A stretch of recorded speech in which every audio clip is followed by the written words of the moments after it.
저는 오늘 재물에 대해서 세 번째 시간 말씀을 증거하도록 하겠습니다.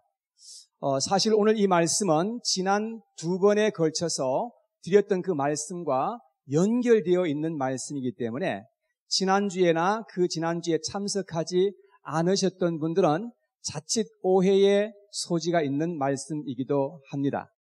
그래서 여러분들에게 부탁드리고 싶은 것은 혹시 지난주에나 그 지난주에 안 오셨던 분들은 교회에서 CD를 구입하셔서 들으셔도 괜찮고, 또 아니면 교회 웹사이트에 들어가셔서 거기서 말씀을 들으셔도 관계가 없겠습니다. 그래서 하나님의 그 말씀을 좀 이렇게 연결해서 그렇게 들으시면 오늘 제가 여러분들에게 드리는 이 말씀이 오해의 소지가 없겠다, 그렇게 생각이 됩니다. 구약시대 때에 보면 이스라엘 백성들은 하나님을 그렇게 멀리하고 그렇게 이방 사람들이 섬기던 우상을 그렇게 열렬히 섬겼던 그러한 사례가 많이 있었던 것을 볼 수 있습니다.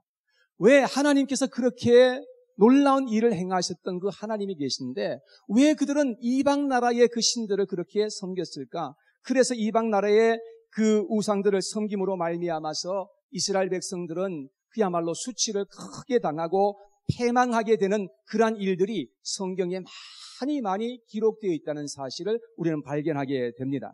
자, 그러면 왜 이스라엘 사람들은 이렇게 그 우상들을 그렇게 열렬히 섬기고 그렇게도 그렇게 마음이 끌려서 우상을 따라갔던가 하는 것입니다. 하나님은 살아계신 하나님이었고 그들을 구원해내신 그런 능력의 하나님이셨습니다. 그런데도 불구하고 왜 하나님을 제쳐놓고 그 우상들을 그렇게 따라서 섬겼던 것입니까? 자, 이방 나라의 그 우상들은 두 가지의 특징이 있다는 것을 발견하게 됩니다. 첫째는 우상들은 풍요의 신들입니다. 이스라엘 백성들은 잘 살기 원했습니다. 여러분들도 잘 살기를 원하시죠? 아닙니까? 여러분 잘 살기 원하시죠? 예, 이스라엘 백성들도 똑같이 잘 살기 원했고 부자가 되기를 원했던 것입니다. 그래서 하나님을 멀리하고 우선 잘 살고 풍요를 얻기 위해서 우상 앞에 무릎을 꿇었던 것을 볼 수가 있습니다. 두 번째, 우상들은 성적인 것과 관련된 애정신들이었습니다. 사람들이 신전에서 성적인 행위를 함으로 말미암아서 그들이 섬기는 신들을 성적으로 자극할 수 있다고 믿었습니다. 그래서 신들이 하늘에서 성적인 행위를 하고 기분이 좋으면 하늘에서 비를 내려준다, 이렇게 믿고 있었던 것입니다. 그래서 우상을 섬기는 사람들은 음란한 행위를 하게 되었던 것을 볼 수 있습니다. 성경에 보면 그래서 이스라엘 백성들이 너희들이 음란하게 우상을 섬기는구나 라고 하는 그런 이야기들이 많이 기록되어 있는 것을 보게 됩니다. 하나님께서 이스라엘 백성들에게 분명하게 경고하십니다. 우상을 섬기면 안 된다고 그렇게 하나님께서 수도 없이 그들에게 경고한 말씀들이 나와 있는데 출애굽기서 34장 15절과 16절에 있는 말씀에 이렇게 나와 있습니다. 너는 삶과 그 땅의 주인과 언약을 세우지 말지니 이는 그들이 모든 신을 음란하게 섬기며 그들의 신들에게 제물을 드리고 너를 청하면 내가 그 제물을 먹을까 함이며 또 내가 그들의 딸들을 내 아들들의 아내로 삼음으로 그들의 딸들이 그들의 신들을 음란하게 섬기며 내 아들들에게 그들의 신들을 음란하게 섬기게 할까 함이니라. 이렇게 그 우상들을 섬길 때에 그렇게 음란하게 될 것을 말씀하시면서 하나님께서 이스라엘 백성들에게 경고하셨던 것을 볼 수가 있습니다. 우상들을 섬기는 그 신전 안으로 들어가 보면 많은 나체 조각상들이 새겨져 있는 이유도 그래서 그런 것입니다. 그래서 이스라엘 백성들은 하나님을 외면한 채 이방 신들을 따라가기가 일쑤였던 것을 볼 수가 있습니다. 그래서 이스라엘 백성들은 이러한 그런 유혹들을 뿌리치기가 너무나 힘들었고 그래서 결국은 하나님을 외면한 채 그들은 우상을 섬기던 그러한 일들이 많이 있었던 것입니다. 자, 그런데 오늘날도 사탄은 이러한 유의 우상을 섬기도록 지금 사람들을 부추기고 있다는 사실들을 우리는 보게 되는 것입니다. 이 세상에 너무나 많은 사람들은 재물이라는 우상 앞에 무릎을 꿇고 있는 것입니다. 이 세상에 너무나 많은 사람들은 성적인 것을 우상으로 삼고 음란하게 지금 살아가고 있는 세상의 사람들을 보게 되는 것입니다. 그래서 돈에 눈이 멀고 쾌락에 눈이 멀어서 그것이 우상인 줄도 모르고 그들이 망하는 것인 줄도 모르고 그들은 계속해서 우상을 따라가고 있는 것입니다. 그래서 하나님의 진노가 불같이 그들에게 임하게 되는 것입니다. 여러분, 이렇게 우상을 따라가는 사람들은 반드시 망하게 되고 그들은 불행한 삶을 살아갈 수밖에 없다는 사실을 성경은 우리에게 경고하고 있는 것입니다. 잠언서 11장 28절에 보니까 자기의 재물을 의지하는 자는 패망하려니와, 자기의 재물을 의지하고 자기의 재물을 따라가는 사람들은 반드시 패망하게 된다. 돈을 주인 삼고 따라가면 반드시 불행하게 될 것이라고 성경은 이렇게 말씀하고 있습니다. 그럼에도 불구하고 너무나 많은 사람들은 지금 당장에 나에게 만족을 주고 즐거움을 줄 수 있는 우상을 따라가는 그러한 삶을 살아가고 있는 것입니다. 여러분, 여기에 비극이 있는 것입니다. 여기에 불행이 따라오게 되는 것입니다. 여기에 온갖 광난의 역사가 일어나게 되는 것입니다. 그래서 예수님께서 오늘 본문에 마태복음 6장 33절에 우리에게 말씀해 주고 있는 것입니다. 우리 반석교회 7월달 암송 구절이기도 하죠. 우리 한번 같이 암송해 볼까요? 암송하시죠? 다 같이 시작. 너희는 먼저 그의 나라와 그의 의를 구하라. 그리하면 이 모든 것을 너희에게 더하시리라. 예. 제가 여러분들의 입을 자세히 봤어요. 어떤 분들이 움직이시나, 어떤 분들이 못 움직이시나. 예. 예수님께서 하신 말씀입니다. 너희는 먼저 그의 나라와 그의 의를 구하라. 그리하면 이 모든 것을, 앞에서 말씀했던 모든 그러한 물질적인 것들 더하여 주시겠다고 주님께서 말씀하신 구절입니다. 여러분, 왜 예수님께서 너희는 먼저 그 하나님의 나라, 하나님의 그 의를 먼저 구하라고 말씀하신 것일까요?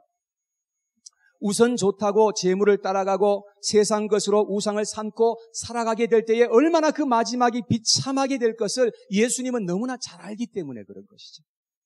여러분, 그러나 하나님을 경외하고 하나님을 우선하면서 따라가는 사람들에게 하나님께서 복을 주시고 하나님께서 얼마나 풍성하게 하여 주실 것을 주님께서 약속하고 있다는 그런 말씀인 것입니다. 여러분, 이렇게 살아가게 될 때에 주님께서 말씀하신 이 모든 것을 너희에게 더하시리라, 그렇게 말씀해 주고 있는 것입니다. 예수님께서는 한 번도 너희는 부자가 되지 말아라 이렇게 말씀하신 적이 없습니다. 너희들은 재물을 가지면 안 된다 그렇게 말씀하신 적이 없으십니다. 여러분, 재물을 많이 가지는 것, 그것이 죄가 아닙니다. 재물과 하나님의 그 자리를 바꾸어 버렸기 때문에 그게 죄가 되는 거죠. 너무나 많은 사람들은 재물을 하나님 자리에 갖다 놓는 것입니다. 그래서 그 재물이 우상이 되고, 그래서 그 재물로 말미암아서 사람들이 얼마나 큰 어려움을 당하고 불행하게 살아가는지를 주님께서 말씀해 주고 있는 것이죠. 저는 특별히 개업 예배를 드릴 때에 주로 마태복음 6장 33절에 있는 이 말씀을 증거하면서 함께 권면하는 그런 말씀입니다. 왜 제가 이 말씀을 드리는 것일까요? 저는 이 말씀을 문자 그대로 믿기 때문에 그렇습니다. 주님께서는 반드시 약속하신 말씀을 우리에게 이루시는 분이시기 때문에 저는 그 말씀을 가지고 주로 개업 예배의 말씀을 증거해 왔습니다. 잠언서 22장 4절 말씀을 한번 같이 읽어보시죠. 다 같이 시작. 겸손과 여호와를 경외함의 보상은 재물과 영광과 생명이니라. 자, 우리가 하나님 앞에서 겸손하게 살고 하나님 앞에서 경외함으로 살아가게 될 때에 반드시 거기에 보상이 따라온다고 말씀합니다. 그 보상이 무엇입니까? 재물과 영광과 생명이니라. 하나님께서는 어떠한 모양으로든지 우리에게 반드시 보상해 주신다는 것입니다. 그것이 재물이 됐든지, 그것이 영광이 됐든지, 그것이 생명이 됐든지 반드시 하나님께서는 우리에게 보상해 주시고 상 주시는 그런 하나님이라고 우리에게 말씀해 주시는 것입니다. 지난주에 저는 말씀드린 대로 하나님이 약속하신 그 말씀에 얼마나 신실하시고 정확하게 역사하시는 하나님이신지를 이 시간 간증을 통해서 주님의 그 신실하심을 증거하려고 합니다. 저는 1982년도에 카나다에서 교회라고 하는 곳에 처음 머리털 나고 처음 교회에 가봤습니다. 그래서 교회에 가보니까 참 제가 경험해왔던 세상의 그 삶과는 너무나 다른 무엇이 있다는 사실을 알게 되면서 계속해서 교회를 다니기 시작했습니다. 그러면서 자연스럽게 예수님에 대해서 들었고 예수님을 통해서 저는 구원을 얻게 되었습니다. 그리고 하나님께서 어느 날 저에게 목회자로 부르신다는 사실을 알게 되었습니다. 저는 그때 적잖이 당황했습니다. 왜냐하면 저는 목회자로서는 합당한 사람이 아니라는 것을 저는 확신했기 때문에 그랬습니다. 우리 가족들도 다 반대했습니다. 저는 목회자감이 아니었다는 사실을 가족들도 너무나 잘 알고 있습니다. 제 주변에 있는 사람들 다 반대했습니다. 그럼에도 불구하고 저의 모든 야망을 포기하고 저는 목회자가 되기로 결심을 합니다. 왜냐하면 하나님의 부르심이 저에게 있어서 최우선이라고 생각했기 때문이었습니다. 긴 이야기를 다 생략하고요. 1984년도 9월 달에 저는 신학교에 입학을 하게 되었습니다. 그리고 바로 그 다음 해 85년도에 2월 달에 저의 아내와 지금 아내와 결혼을 하게 됩니다. 그래서 지금 정확하게 33년이 조금 넘었습니다. 자, 이때부터 시작해서 우리는 물질적인 것 때문에 고난의 행군을 하여야 했습니다. 생활은 항상 빠듯했고 넉넉한 적이 한 번도 없었던 것 같습니다. 그런데 너무나도 놀라운 것은 우리의 그 필요가 놀라운 방법으로 계속해서 채워진다는 사실을 알게 되었습니다.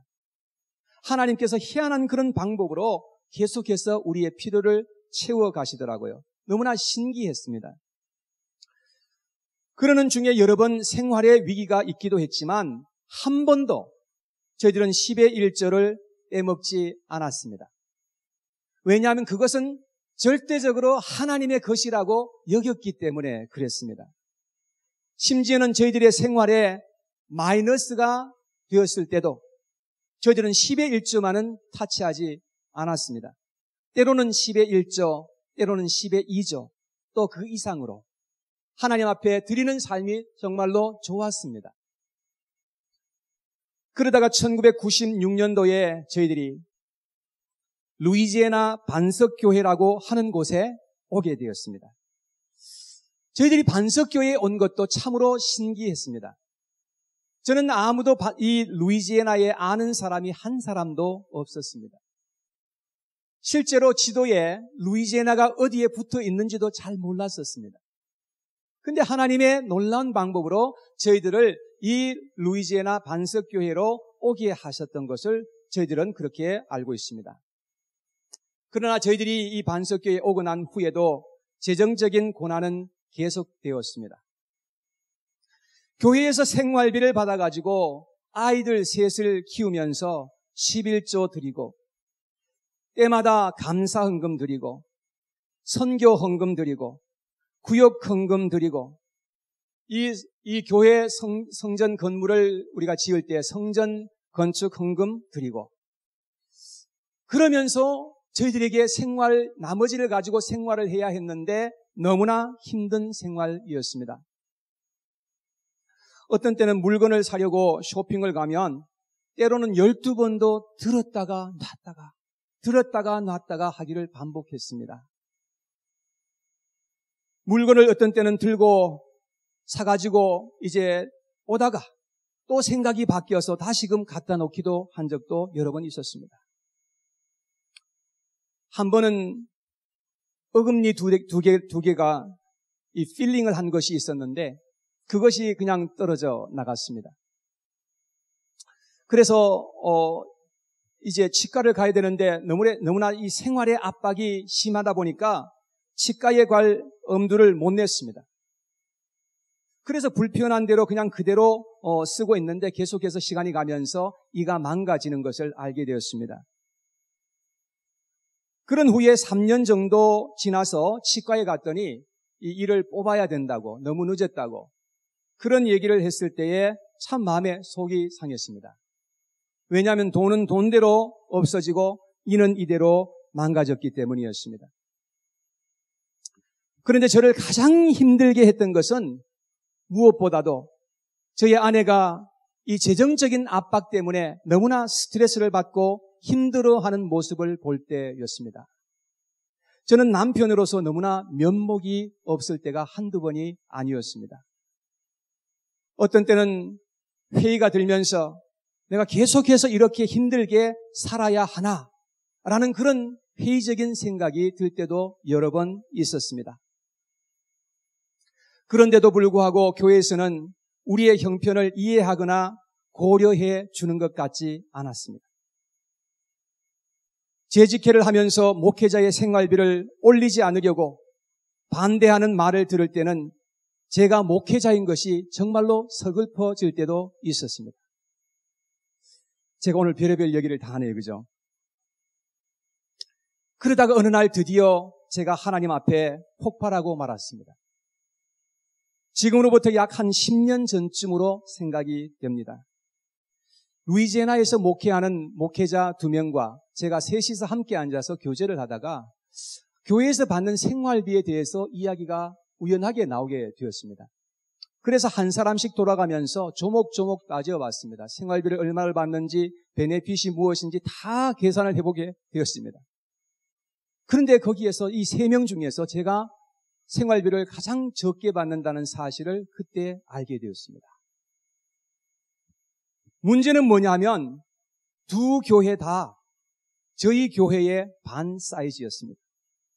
그리고 두 분 다 저보다 훨씬 늦게 교회에 부임하신 분들이었습니다. 그리고 우리 반석교회 헌금은 그 두 교회보다 3배나 더 많았습니다. 그때에 저는 교회에 대해서 너무나 야속한 마음이 들었습니다. 무엇보다도 하나님께 제 마음이 시험이 들었습니다. 그래서 교회에 혼자 와서 기도했습니다. 한참을 하나님 앞에 하소연을 했습니다. 왜냐하면 교회가 재정이 어려워서 생활비를 적게 받는다면 그것은 참을 수 있는 것입니다. 아니, 당연히 참아야 되는 것입니다. 그러한 각오를 하고 저는 목회자가 되었기 때문에 그것은 참을 수 있는 일이었습니다. 그러나 교회가 재정적으로 넉넉한데도 불구하고 목회자의 생활을 압박하는 것이 너무나 불공평하고 정의롭지 못하다는 생각이 막 들었습니다. 그래서 하나님께 막 얘기했습니다. 하나님, 제가 계속해서 목회를 해야 됩니까? 하나님께 막 따졌습니다. 요나처럼. 하나님 앞에 그렇게 한참을 그렇게 하소연을 하다가 보니까 마음이 좀 진정이 되었습니다. 그때에 하나님께서 마치 저에게 조용한 가운데서 이렇게 말씀하시는 것 같았습니다. 그러한 모든 것까지도 나한테 맡겨보지 않겠니? 그 마음이 내 마음속에 들어오면서 생각을 해보니까 하나님 앞에 다 맡기고 싶은 그런 생각이 들더라고요. 그래서 하나님께 말씀을 드렸습니다. 지금까지도 다 맡기면서 살았는데 앞으로도 다 맡기면서 살겠습니다. 앞으로는 절대로 생활비 적게 받는 것 때문에 속상해하지 않고 타박하지 않겠노라고 약속을 드렸습니다. 그 대신에 하나님 이 모든 것 다 보셨죠? 하나님 반드시 갚아주실 거죠. 갚아주세요. 라고 말씀을 드렸습니다. 그때 이상하게 제 마음속에 하나님께서 반드시 갚아주시리라는 그런 믿음이 생기더라고요. 여러분, 그때부터 시작해서 저는 교회에서 생활비를 올려주면 올려주는 대로 감사, 안 올려주면 안 올려주는 대로 감사. 한 번도 그때부터 시작해서 불평해보거나 마음의 불만을 가지지 않았습니다. 그 이후에 하나님께서 저에게 행하시는 일들을 하나하나 보게 되었습니다. 하나님은 저의 자녀 셋 모두에게 너무나 신실하게 갚아주신다는 확신을 가질 수 있도록 그렇게 아이들에게 은혜를 베풀어 주신다는 것을 보게 되었습니다. 오늘 저는 여러분들에게 아이들의 이야기를 하지 않겠습니다. 그런데 하나님께서 2015년도 이 한 해 동안에 어떻게 우리에게 행하여 주셨는지를 말씀을 드리면서 함께 은혜를 나누고자 하는 것입니다. 제가 이런 말씀을 지나간 그 모든 그런 구구한 얘기들을 이렇게 하는 것은 그러한 가운데서도 하나님 앞에 제가 드리는 삶을 살고 하나님 앞에 모든 것을 맡기면서 살았더니 하나님께서 어떻게 인도하시고 어떻게 신실하게 갚아주셨는지 그 이야기를 하기 위해서 한 것이에요. 그래서 이 한 해 동안에 하나님께서 너무나 신기하리만큼 하나님이 저에게 행하여 주셨기 때문에 제가 이 간증을 하려고 마음을 먹은 것입니다. 사실은 굉장히 망설였어요. 이걸 해야 되나 말아야 되나 하는 그런 생각을 하면서 망설였었는데 제가 하기로 그냥 하였습니다. 제 아내가 교통사고가 나서 접촉사고를 냈는데 고생을 좀 몇 년 했습니다.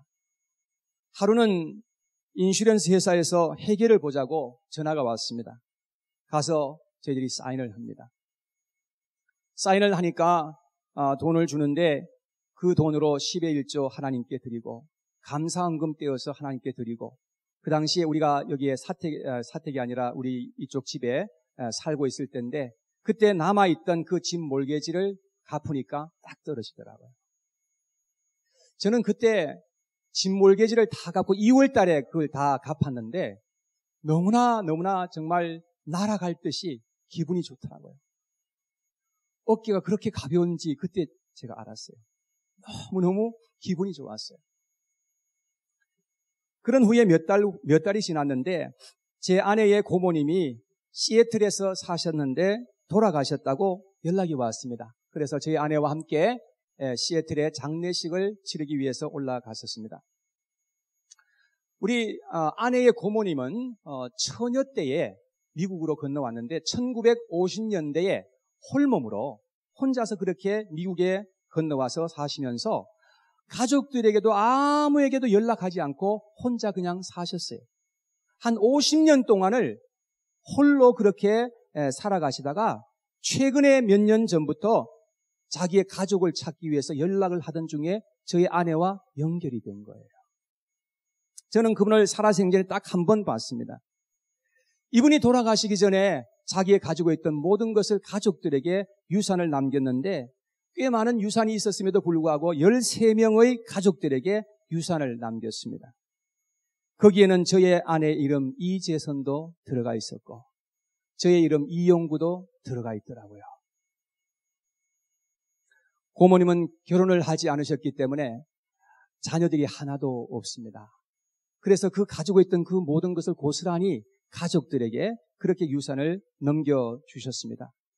여러분, 우리가 상속받은 그 유산은 부자들에게는 그렇게 큰 돈은 아닙니다.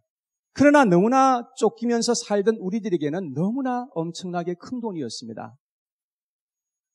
모든 정리를 마치고 시애틀에서 이제 차를 타고 내려오는데 그 차는 고모님이 모시던 차였는데 그 당시에 19년 된 차였습니다. 그런데도 불구하고 10,000마일도 뛰지 않은 아주 컨디션이 좋은 그런 차였습니다. 그래서 저희들이 시애틀에서 그 차를 몰고 내려오는데 정말 꿈만 같았습니다. 부모님에게도 유산 받는 일이 쉽지 않은데 처고모님을 통해서 우리가 유산을 받았다는 것이 너무나 감사하고 신기하기만 했습니다. 그래서 하나님 앞에 너무 감사한 마음을 가지고 그렇게 한참 운전하면서 내려오는데 전화가 왔어요. 전화를 받아보니까 루이지애나 이 컨벤션, 베프티스트 컨벤션의 디렉터로 일하시는 제임스 젠킨스라고 하는 분이 전화가 왔습니다. 이 교회 개척 디렉터로 일하시는 분인데 이때로부터 시작해서 한 몇 개월 전에 저한테 부탁을 하기를 아시안 디렉터로 일해주지 않겠느냐고 저한테 제안을 해봤어요. 그래서 목회를 계속해서 하시면서 자기들이 도와달라고 할 때만 도와주면 된다는 것입니다. 그래서 한 달에 사례비로 250불을 줄 테니까 좀 도와달라고. 그래서 제가 오케이 그렇게 얘기를 했습니다. 근데 불과 몇 개월이 지났는데 느닷없이 전화가 와서 내가 500불로 올려줄 테니까 계속해서 일해달라고 그렇게 부탁을 해요. 제 생각에 저는 그렇게 부탁을 한 것도 아니었고 그렇게 눈치를 준 것도 아니었고 그냥 자기가 전화해가지고 이 사례비를 올려주시겠다고 그렇게 말씀을 하는 것이었습니다. 너무나 감사한 마음이 그냥 가득했습니다. 그래서 하나님 앞에 감사합니다. 하나님 감사합니다. 감사하다는 말이 그냥 제 입에서 나오더라고요. 한참 그렇게 또 운전을 하면서 내려옵니다. 그 펼쳐지는 그 풍광들이 너무나 아름답고 그야말로 그런 그 풍광들을 즐기면서 하나님 앞에 감사하면서 찬송하면서 그렇게 내려오는데 또 전화가 왔어요. 전화가 왔는데 한국에서 누님이 전화가 왔어요. 자기가 땅을 조금 가지고 있었던 것이 있었는데 그걸 팔아가지고 너의 통장으로 2만 불 넣었으니까 그렇게 알라고 하는 전화였습니다. 이건 또 뭐지? 그냥 저는 그때 그 기분이 어떤 기분이었는가 하면 마치 하늘에서 물을 붓듯이 저에게 하나님께서 복을 부어주신다는 그런 느낌이었어요. 그냥 너무나 황홀한 가운데서 하나님께서 4차례에 걸쳐서 2015년도에 계속해서 반복해서 이렇게 해주시는 것을 통해서 하나님께서 얼마나 신실하시고 정확하신 하나님이신지를 제가 경험하면서 하나님 앞에 참 감사한 그런 한 해를 보냈습니다. 제가 그래서 따져봤어요. 2015년도는 제가 신학교에 입학하고 결혼한 지 만 30년 되던 해였습니다. 30년 동안 하나님께서는 물질적인 것으로 저희들을 많이 훈련하시고 연단하셨던 것입니다. 그런 가운데 하나님의 나라와 의를 먼저 구하고 물질적인 것으로 하나님 앞에 드리면서 섬겼더니 이 모든 것을 더해서 우리에게 갚아주시는 하나님이신 것임을 그때 경험하게 되었던 것입니다. 하나님은 너무나 신실하신 하나님이신 거 여러분 믿으시기 바랍니다. 그분은 결코 우리를 외면하시는 분이 아니세요. 하나님이 약속하신 것은 반드시 하나님께서 지키시는 하나님이시라는 것을 우리가 기억해야 합니다.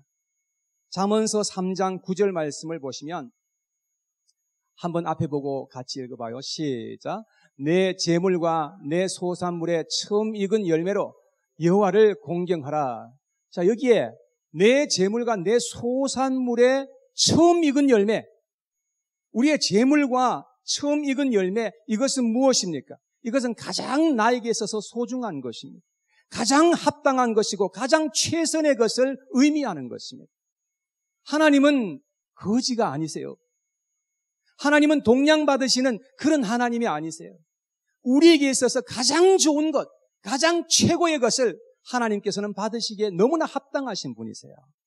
그 하나님을 그렇게 우리가 물질적인 것을 가지고 하나님을 공경하고 하나님을 인정하고 신뢰하며 섬길 때에 하나님께서 어떻게 하실 것인지 그 다음 절에 약속하고 있습니다.